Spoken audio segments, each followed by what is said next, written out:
हमारे इस YouTube channel के सेगमेंट फास्ट न्यूज में आप तमाम का इस्तकबाल है। इस वीडियो में आप देख सकते हैं कमेंटों में बहुत ज्यादा खबरें। तो आइए शुरू करते हैं वीडियो को और देखते हैं आज की ताजा तरीन खबरें।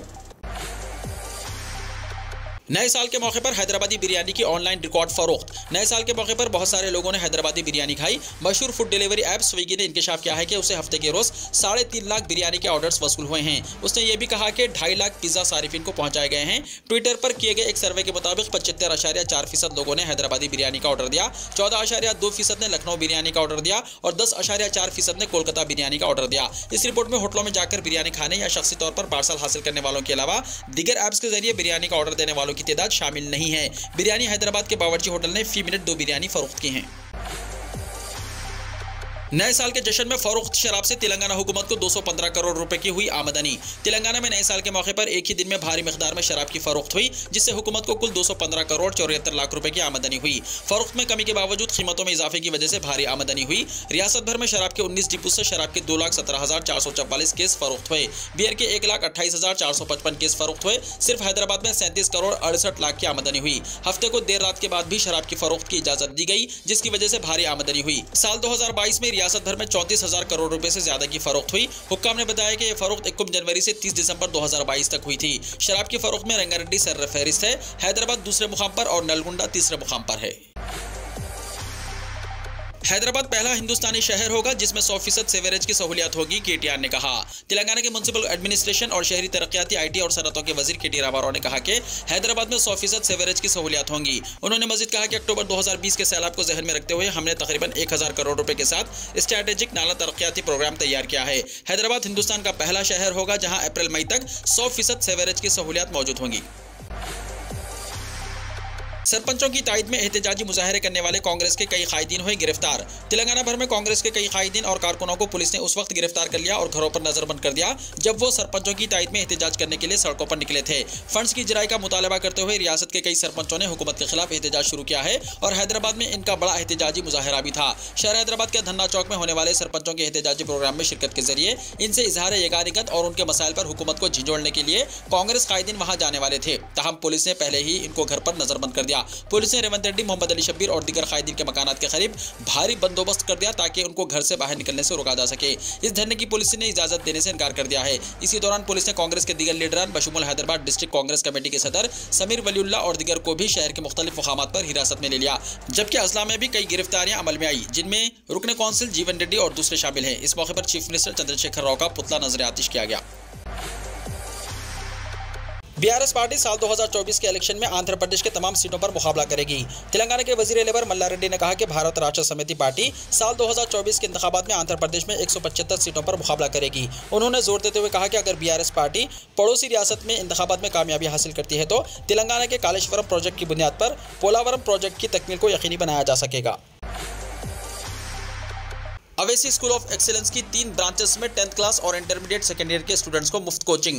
जनाब अकबरुद्दीन अवेसी कायदे मजलिस मुक़न्नना पार्टी की जानिब से कायम करदा सालार मिल्लत एजुकेशन ट्रस्ट के इदारे Owaisi school of excellence Jamal colony Riyasat Nagar, Owaisi school of excellence Hafiz Baba Nagar और Fakhr Millat Maulana Abdul Wahid Owaisi centre for education and career guidance Ishrat Mahal Moghalpura में 5 जनवरी से 10th क्लास के स्टूडेंट्स को मुफ्त कोचिंग और ट्यूशन का आगाज किया जा रहा है। इस साल जनाब अकबरुद्दीन अवेसी ने सरकारी और प्राइवेट स्कूल्स के 10th क्लास के साथ साथ Owaisi school of excellence Jamal colony Riyasat Nagar और Fakhr Millat centre for education and career guidance Moghalpura में इंटरमीडिएट सेकेंड ईयर के स्टूडेंट्स को मुफ्त ट्यूशन और कोचिंग की फराहमी का इंतजाम कर चुके हैं।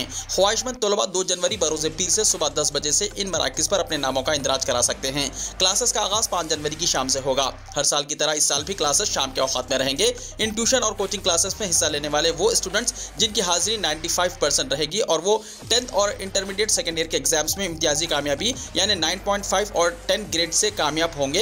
तो हर साल की तरह इस साल भी इम्तियाजी कामयाबी हासिल करने वाले उम्मीदवारों को जनाब अकबरुद्दीन अवैसी अपनी जानिब से नकद रकम बतौर इनाम देंगे ताकि वो अपनी आला तालीम जारी रखने के अहल हों। तमाम सरकारी और खानगी स्कूल्स के उम्मीदवार जो ट्यूशन और कोचिंग मुफ्त हासिल करना चाहते हैं वो फौरी अपना इंदराज मुतल्लिका मराकिज़ पर करवा लें। क्लासेस 2 महीने तक चलाई जाएंगी। बंडी संजय को मरकजी काबीना में शामिल करने के लिए बीजेपी का गौर। रियासती सदर भारतीय जनता पार्टी को मरकजी काबीना में शामिल करने के इक़दाम किए जा रहे हैं और कहा जा रहा है कि मरकजी हुकूमत की जानिब से इलेक्शन से पहले काबीना में रद्दोबदल के दौरान बंडी संजय को मरकजी काबीना में शामिल किए जाने का मंसूबा तैयार किया गया है और तेलंगाना में उनकी जगह रियासती सदर के ओहदे की जिम्मेदारी साबिक मिनिस्टर मिस्टर एटेल्ला राजेंद्र को दिए जाने का इम्कान है। बीजेपी ज़राए के मुताबिक पार्टी की कौमी क़यादत ने तेलंगाना में तब्दीली के मंसूबों को अमली जामा पहनाने के लिए हिकमत अमली तैयार कर ली है और बंडी संजय को मरकजी काबीना में जगह देने या मरकजी हुकूमत के किसी काबीनी दर्जे के ओहदे की जिम्मेदारी इन्हें तफवीज करने का फैसला किया गया है ताकि इन्हें रियासती सदर बीजेपी के ओहदे से हटाए जाने के बाद कोई तनाज़ा पैदा ना हो। बीजेपी की नजरें आइंदा इलेक्शन में तेलंगाना पर मरकूज हैं और तेलंगाना में पार्टी को मुस्तहकम करने के लिए हुजूराबाद से कामयाबी हासिल करने वाले रुकन असम्बली एटेल्ला राजेंद्र को जिम्मेदारी हवाले किए जाने का जायजा लिया जा रहा है। माइनॉरिटी लोन हासिल करने के लिए दरख्वास्तें दाखिल करने में हो रही हैं दुश्वारियां। तेलंगाना माइनॉरिटी फाइनेंस कॉर्पोरेशन की जानिब से खर्चाजात के लिए दोबारा दरख्वास्तें तलब किए जाने के बाद हज़ारों अफराद दरख्वास्तें दाखिल करने के लिए दौड़ धूप कर रहे हैं, लेकिन इन अफराद को काफ़ी मसाइल का सामना करना पड़ रहा है। ऑनलाइन दरख्वास्तों के अदखाल में जहाँ तकनीकी मसाइल दरपेश हैं और सर्वर कभी डाउन हो रहा है तो कभी वेबसाइट लॉगिन करने में दुश्वारियां हो रही हैं। दूसरी जानिब मी सेवा सेंटर और इंटरनेट के प्राइवेट मराकिज पर भी जो लोग दरख्वास्तें दाखिल करने के लिए रुजू हो रहे हैं उनका इस्तेहसाल किया जा रहा है और उनसे कई मुकामात पर रकम भी तलब की जा रही है। शहर और अजला में लोन के हुसूल के ख्वाहिशमंदों की तादाद हजारों नहीं बल्कि लाखों में है, जबकि हुकूमत की जानिब से माइनॉरिटी फाइनेंस कॉर्पोरेशन को सिर्फ 50 करोड़ रुपए फराहम किए गए हैं। मजीद 70 करोड़ रुपए की फराहमी का ऐलान किया गया है। अगर 120 करोड़ रुपए भी फराहम किए जाते हैं तो 10 था 12,000 अफराद को ही लोन दिया जा सकता है, जबकि दरख्वास्तें लाखों की तादाद में मौसूल होने वाली हैं। साल 2015 में भी जो दरख्वास्तें मौसूल हुई थी उनकी तादाद 1.5 लाख से तजावुज कर गई थी। उन दरख्वास्तों को 5 साल तक जू का तू रखने के बाद मुस्तरद किया गया।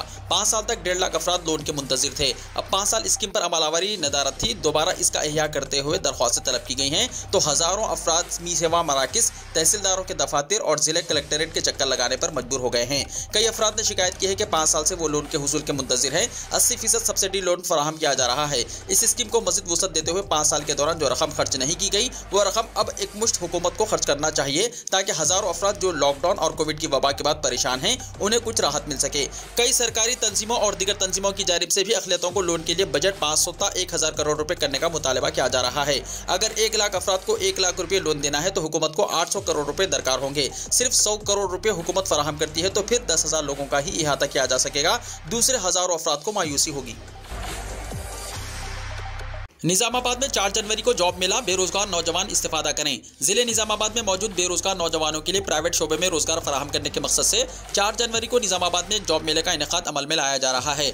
डिस्ट्रिक्ट एम्प्लॉयमेंट ऑफिसर श्रीनिवास ने अपने एक सहाफती एलामिया में बताया कि स्टेट बैंक ऑफ इंडिया में credit card, relationship officer, executive, data entry operator, telecallers पर तकर्रुरात अमल में लाए जा रहे हैं। उम्मीदवार की उम्र 18 साल से 30 साल के दरमियान होनी चाहिए। इंटरव्यू बवक्त सुबह 10 बजे से दोपहर 2 बजे district employment office Shivaji Nagar पर मुनक्किद होगा। दिलचस्पी रखने वाले उम्मीदवार अपने बायोडाटा, आधार कार्ड, पासपोर्ट साइज फोटो के साथ शिरकत कर सकते हैं। मज़ीद तफसीलात के लिए सेल नंबर 9959456793 पर कॉन्टैक्ट कर सकते हैं।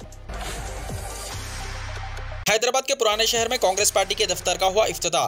हैदराबाद कांग्रेस कमेटी ने आने वाले असेंबली इंतखाबात के पेश नज़र हैदराबाद के पुराने शहर में अपनी तंजीमी नेटवर्क को मजबूत करने के लिए चारमीनार असेंबली हल्के के लिए अपने पार्टी दफ्तर का इफ्तिताह किया। पार्टी ने यह भी ऐलान किया है कि अगले चंद हफ्तों में पुराने शहर के तमाम म्युनिसिपल डिवीजन्स में पार्टी दफातर कायम किए जाएंगे और TPCC के सदर ए रेवंत रेड्डी तमाम म्युनिसिपल डिवीजनों में मीटिंगों से खिताब करेंगे। साबिक वजीर और साबिक कायद अपोजिशन तेलंगाना कानून साज कौंसिल मोहम्मद अली शब्बीर के साथ हैदराबाद DCC सदर समीर वलीउल्लाह, साबिक वजीर डॉक्टर जी चन्ना रेड्डी, TPCC के तर्जुमान Syed Nizamuddin, TPCC general secretaries Firoz Khan, Usma Shakir और दीगर सीनियर कायदीन ने इफ्तिताह किया। चारमीनार हल्के के मूसा बौली चौराहे पर कांग्रेस पार्टी के दफ्तर का इफ्तिताह अमल में आया। GHMC कंगाल हो गया, अखबार खरीदी की रकम अदा करने की हैसियत नहीं है। रियासती हुकूमत तेलंगाना ही नहीं बल्कि शहर हैदराबाद की बल्दिया भी मुकम्मल तौर पर कंगाल हो चुकी है और बल्दिया के पास अब अखबार खरीदने के लिए भी पैसे नहीं हैं। बल्दी ओहदेदारों के मुताबिक GHMC के खजाने का बेदरग इस्तेमाल और शहर हैदराबाद से होने वाली आमदनी को दीगर मकासद के लिए इस्तेमाल किए जाने की वजह से जो सूरत हाल पैदा हुई है वो इंतहाई अफसोसनाक है और अगर फौरी तौर पर GHMC के हालात को बेहतर बनाने के इक़दाम नहीं किए जाते हैं तो ऐसी सूरत में बल्दिया के मुलाजिमीन को तनख्वाहों की इजराई के लिए भी बजट नहीं होगा। बताया जाता है कि मुलाजिमीन मुलाजिमीन और ओहदेदार जिन्हें जीएचएमसी के जरिए तनख्वाह दी जाती है वो अब तक ताखीर से तनख्वाहों की इजराई पर खामोश थे, लेकिन अब जबकि खजाने में अखबार के बिलों की इजराई के लिए पैसे नहीं है तो ऐसी सूरत में जीएचएमसी के जरिए तनख्वाह हासिल करने वाले दियानतदार ओहदेदारों और मुलाजिमीन में तशवीश की लहर दौड़ गई है और कहा जा रहा है कि वो अब इन हक़ाइक़ से ओहदेदारों को वाकिफ करवाने लगे हैं जिनकी वजह से बल्दिया को खसारा और मुआशी बदहाली का सामना करना पड़ रहा है। ओहदेदारों के मुताबिक शहर हैदराबाद से होने वाली आमदनी को अगर शहर हैदराबाद के तरक्याती कामों के लिए ही इस्तेमाल किया जाता है और शहर हैदराबाद में मौजूदा दीगर महकमजात की जायदादों के टैक्स बकायाजात की फौरी अदायगी के अलावा रोड टैक्स में बल्दिया को हासिल होने वाले हिस्से की हुकूमत की जानिब से इजराई अमल में लाई जाती है तो ऐसी सूरत में जीएचएमसी को इस कदर मुआशी बदहाली का शिकार होना नहीं पड़ता। लेकिन रियासत तेलंगाना की तश्कील के बाद से शहर हैदराबाद से होने वाली आमदनी को दीगर मकासद के लिए इस्तेमाल करने के अलावा जीएचएमसी को हुकूमत की जानिब से फराहम की जाने वाली ग्रांट के अलावा वसूल तलब बकायाजात जारी न किए जाने की वजह से हालत इंतहाई नागुफ्तबा हो चुके हैं और अब तो जीएचएमसी के पास सदर दफ्तर को पहुंचने वाले अखबारात को बिल जारी करने के लिए भी मालिया मौजूद नहीं है। आदिलाबाद कलेक्ट्रेट कॉन्फ्रेंस हॉल में अवामी शिकायती दरबार का हुआ इनेकाद। जिला कलेक्टर आदिलाबाद सक्ता पटनायक ने ओहदेदारों को हिदायत दी है कि वो अवाम के मसाइल से मुताल्लिक अवाम की शिकायत पर मुनासिब इक़दाम करें। पीर को कलेक्टर की मीटिंग हॉल में मुनक़िद अवामी शिकायती दरबार के प्रोग्राम में उन्होंने दरख्वास्तें वसूल की। जिले भर से लोग आए और अपनी दरख्वास्तें पेश की कि बैंक से कर्जाजात, ज़मीनों के मसाइल और माली ताउन और दीगर मसाइल पर मुबन्नी दरख्वास्तें सुनने के बाद कलेक्टर ने मुतल्लिक़ा महकमे के ओहदेदारों से कहा कि वो उनके हल के लिए इक़दाम करें। कलेक्टर ने ओहदेदारों को मशवरा दिया कि लोग इस उम्मीद के साथ दरख्वास्त जमा कराते हैं कि उनके मसाइल हल हो जाएंगे, इन्हें ज़ेर इल्तवा रखे बगैर वक्तन फ़वक्तन हल किया जाए। इस प्रोग्राम में additional collector Rizwan Pasha Sheikh, RDO Ramesh Rathod के साथ मुतल्लिक़ा महकमों के अफसरान ने शिरकत की। तेलुगु रियासतों में मौसम खुश्क रहेगा। तेलंगाना और आंध्र प्रदेश में आइंदा हफ्ते मौसम खुश्क रहेगा और सर्दी में इजाफा नहीं होगा। महकमे मौसमियात के एलामिया में कहा गया है कि आइंदा 5 दिनों में मौसम में किसी तब्दीली के आसार नहीं है, जबकि बाद सरहदी इलाकों में दर्जे हरारत में मामूली गिरावट का इम्कान है। आंध्र प्रदेश के साहिली इलाकों में आइंदा हफ्ते मतला अबार आलूद होगा, हल्की बूंदाबांदी का भी इम्कान है, जबकि तेलंगाना भर में मतला अबार आलूद होने या बूंदाबांदी का इम्कान नहीं है। आदिलाबाद, कोमरभीम, आसिफाबाद और मेदक में दर्जे हरारत में मामूली कमी हो सकती है, लेकिन शहर और नवाही और मुजाफती इलाकों में दर्जे हरारत में गिरावट का इम्कान नहीं है। नोटबंदी पर आया सुप्रीम कोर्ट का फैसला। सुप्रीम कोर्ट ने मरकजी हुकूमत के फैसले को सही ठहराया। सुप्रीम कोर्ट ने पीर को साल 2016 में 1000 और 500 रुपए के नोटों को खत्म करने के मरकजी हुकूमत के फैसले को सही ठहराया है। जस्टिस एस.ए. नजीर की सरबराही में 5 रुकनी आईनी बेंच, जिसमें justice B R. Gavai, A S. Bopanna, V. Rama Subramaniam और बी.वी. नागरत्ना शामिल थे। मरकजी हुकूमत के साल 2016 में 1000 और 500 रुपए के नोटों को बंद करने के फैसले को चैलेंज करने वाली अर्जियों पर फैसला सुनाया। अक्सरियती फैसले को सुनाते हुए जस्टिस गवई ने कहा कि फैसला साजी के अमल को सिर्फ इस वजह से गलत करार नहीं दिया जा सकता कि ये तजवीज़ मरकजी हुकूमत की तरफ से आई थी। जस्टिस नागरत्ना ने नोटबंदी को गैर कानूनी करार दिया। सुप्रीम कोर्ट के 5 जजों पर मुश्तमिल आईनी बेंच ने अक्सरियत की बुनियाद पर 8 नवंबर 2016 में 500 और 1000 रुपए के नोटों पर पाबंदी के फैसले को बरकरार रखा है। इस मामले में जस्टिस बी.वी. नागरत्ना ने इख्तलाफ करते हुए कहा कि 8 नवंबर को मरकजी हुकूमत का नोटबंदी का फैसला गैर कानूनी था। जस्टिस नागरत्ना ने कहा कि मरकजी हुकूमत के कहने पर 500 और 1000 रुपए के नोटों को चलन से हटाना बहुत संगीन मामला है। इसके साथ ही जस्टिस ने कहा कि नोटबंदी का फैसला एक बिल के जरिए होना चाहिए था, न कि मरकजी हुकूमत के नोटिफिकेशन के जरिए। ऐसे अहम फैसले पार्लियामेंट के सामने रखे जाने चाहिए थे। आरबीआई की तरफ से दिए गए रिकॉर्ड से यह वाज़ेह है कि रिजर्व बैंक ने खुद मुख्तारी से कोई फैसला नहीं लिया था, लेकिन सब कुछ मरकजी हुकूमत की ख्वाहिश के मुताबिक हुआ। नोटबंदी का फैसला सिर्फ 24 घंटों में लिया गया फैसला था। जस्टिस नागरत्ना ने यह भी कहा कि मरकजी हुकूमत की तजवीज़ पर रिजर्व बैंक ने जो मशवरा दिया है इसे कानून के मुताबिक दी गई सिफारिश नहीं समझा जा सकता। सुप्रीम कोर्ट ने अपोजिशन को दिखाया आईना, मुल्क के अवाम को गुमराह कर रही थी अपोजिशन। बीजेपी ने कहा नरेंद्र मोदी की हुकूमत ने मुल्क में नोटबंदी नाफिज किया था। नोटबंदी के दौरान आम लोगों को काफी परेशानियों का सामना करना पड़ा।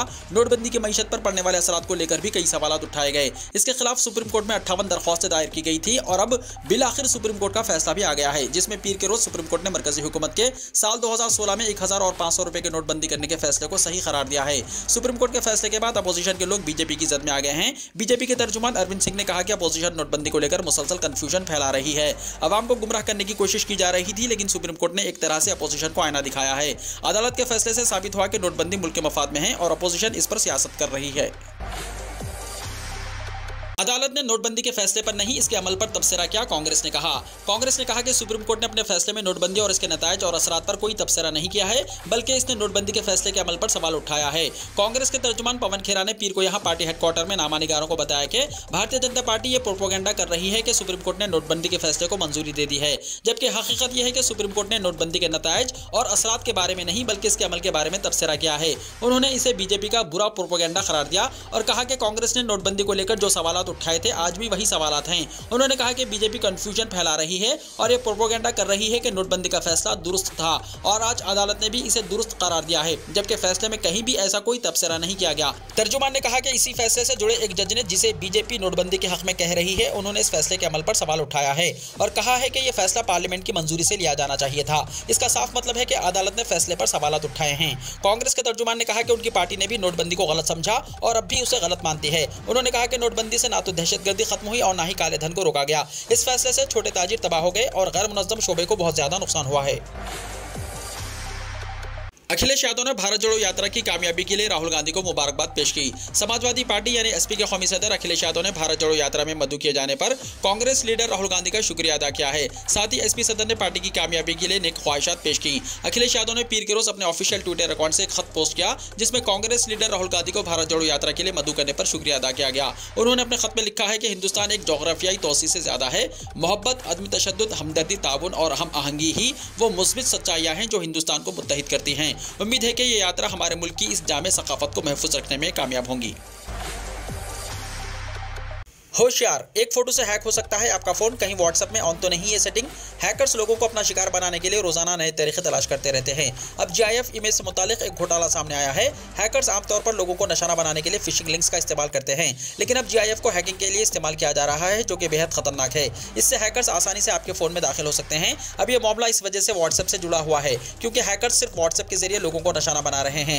व्हाट्सएप में ऐसे बहुत से फीचर्स होते हैं जिससे हर कोई वाकिफ नहीं होता। ऐसी सूरत हाल में हम आपको यहाँ एक ऐसी सेटिंग के बारे में बताने जा रहे हैं जिसे आपको व्हाट्सएप में बंद करना होगा, ताकि आप किसी भी मुमकिन खतरे से बच सकें। इस तरह हो रही है हैकिंग। दरअसल हैकर्स अब फिशिंग लिंक के बजाय GIF इमेजेस में फिशिंग अटैक लगा रहे हैं। इसे GIF शेल का नाम दिया गया है। पिछले साल तक व्हाट्सएप में कमजोरी थी, जिसकी वजह से हैकर्स सिर्फ GIF तस्वीर भेजकर किसी का फोन हैक कर सकते थे। अगरचे व्हाट्सएप ने इस वल्नरेबिलिटी को ठीक कर दिया है, लेकिन यूजर्स की गलती की वजह से हैकर्स फिर भी फोन के एक्सेस हासिल कर सकते हैं। दरअसल बहुत से लोगों के फोन में व्हाट्सएप का मीडिया ऑटो डाउनलोड का फीचर ऑन रहता है। अगर ये सेटिंग बंद नहीं है तो किसी नामालूम जरिए से आने वाली वीडियोस, GIF तस्वीर या दीगर फाइलें खुद ब खुद डाउनलोड हो जाती हैं। ऐसी सूरत हाल में हैकर्स इसका फायदा उठा सकते हैं। भारत में हजारों मुस्लिम खानदानों को बेघर कर दिए जाने का खदशा। बीजेपी की हुकूमत वाली कई रियासतों में हजारों मुस्लिम खानदानों के बेघर हो जाने का खतरा शदीद हो गया है। इंतजामिया के मुताबिक ये लोग जमीनों पर गैर कानूनी तौर पर काबिज हैं, लेकिन मुतासरीन का कहना है कि वो दहाइयों से वहां आबाद हैं। बीजेपी की हुकूमत वाली रियासतों उत्तराखंड, आसाम और मध्य प्रदेश में हजारों मुस्लिम खानदानों के बेघर हो जाने का खतरा शदीद हो गया है। उत्तराखंड में नैनीताल जिले के हल्द्वानी कस्बे में हजारों खानदानों में खौफ व हिरास का माहौल है, क्योंकि मुकामी इंतजामिया ने 4365 मकानात को मुनहदम करने की नोटिस दे दी है, जिस पर 9 जनवरी से कार्रवाई शुरू हो सकती है। इंतजामिया का कहना है कि ये मकानात 78 एकड़ अराजी पर रेलवे की जमीन पर गैर कानूनी तौर पर तामीर किए गए हैं और उत्तराखंड हाईकोर्ट के हुक्म पर इन्हें मुनहदम करने के लिए निशानात लगा दिए गए हैं। इनमें बेशतर मकानात काफी आलीशान हैं। जिस इलाके को मुनहदम किया जाना है वहाँ 1 लाख से ज्यादा अफराद रहते हैं। इनमें 95% मुसलमान और 5% हिंदू है। ये लोग तकरीबन 80 बरस से यहाँ आबाद हैं। यहाँ तकरीबन 20 मसाजिद, 9 मंदिर, कम्युनिटी सेंटर और मुतादिद स्कूल भी हैं। अदालत ने इन सबको मुनहदम करने का फैसला सुनाया है। क्या है ये मामला, आइए देखते हैं। उत्तराखंड हाईकोर्ट ने 20 दिसंबर को पूरी बस्ती खाली कराने का हुक्म दिया। रेलवे ने दावा किया था कि ये इसकी जमीन है जिस पर लोगों ने गैर कानूनी तौर पर कब्जा कर रखा है। मुकदमे के दौरान रियासत की बीजेपी हुकूमत ने अदालत से कहा कि चूंकि ये जायदादें रेलवे की हैं, लिहाजा इस मामले में इसे कोई लेना देना नहीं। अदालत के फैसले के खिलाफ गुज़िश्ता हफ्ते हल्द्वानी में जबरदस्त एहतजाजी मुजाहरा हुआ था। हजारों मर्द और खवातीन सड़कों पर उतर आए थे। अपोजिशन कांग्रेस के मुकामी रुकन असेंबली समित हरदिश का कहना है कि बीजेपी हुकूमत ने मुकदमे की दुरुस्त तौर पर पैरवी नहीं की, जिससे लोग मायूस हैं। खाने काबा में बर्फबारी से मुतालिक वीडियो जाली है, सऊदी हुकूमत की वजाहत। गुज़िश्ता रोज मुख्तलिफ सोशल मीडिया प्लेटफॉर्म्स पर खाने काबा में बर्फबारी की एक वीडियो वायरल हो रही है और कई अफराद ने इस वीडियो को बगैर तहकीक वायरल कर दिया। वीडियो के वायरल होने पर सऊदी हुक्काम को वजाहत जारी करनी पड़ी। सोशल मीडिया पर एक वीडियो वायरल है जिसके हवाले से दावा किया जा रहा था कि खाने काबा में पहली बार बर्फबारी हुई है। इस पर सोशल मीडिया सारिफिन ने तरह तरह के तबसरे किए हैं। ताहम अब सऊदी हुक्काम ने मुमलिकत के मुक़द्दस मकामात की तफसीलात बताने वाली हरमैन शरीफिन के ट्विटर हैंडल पर खाने काबा में बर्फबारी की वीडियो पर रद्दमल देते हुए कहा कि यह वीडियो जाली है। खाने काबा के पास इस तरह की कोई बर्फबारी नहीं हुई। वीडियो को लाइक शेयर कीजिए और हमारे इस YouTube चैनल को सब्सक्राइब करते हुए इसके बेल आइकॉन को भी प्रेस कर लीजिए, ताकि ऐसी ही ताज़ा तरीन खबरों का नोटिफिकेशन सबसे पहले आपको मिलता रहे।